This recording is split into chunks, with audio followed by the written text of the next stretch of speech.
doesn't persist and there's some like relief, even just some type of a shallow hit. Think of like a shallow hit and then some relief, and that output cap can't fall to negative territory, and you really can't get that sustained those sustained levels of negative GDP prints.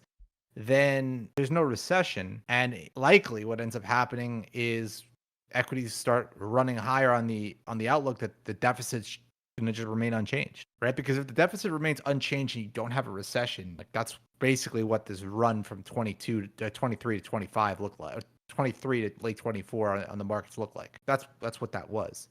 The deficit outweighed the recessionary pressures from 22 from the rate hiking cycle. So the Fed basically had to catch up with fiscal, which they did. They did their job. They caught up to fiscal, and they ended up holding rates pretty steady. I'll buy a couple rate cuts, but like they didn't actually pancake the curve. And I think that therefore the Fed's in a position where like if you don't get a recession, expect minimal rate cuts. So you're not going to face a universal path here where the Fed's going to just blindly keep cutting rates. Like you're not in a situation right now with fiscal where it is that the Fed is going to just be on some like 25 basis point cut per meeting cycle where they just bring rates all the way down to 2018 level because they have to offset the deficit. And I think that's the big elephant in the room. You know, if you can strike a recession with a 6% deficit, well, okay, that's interesting.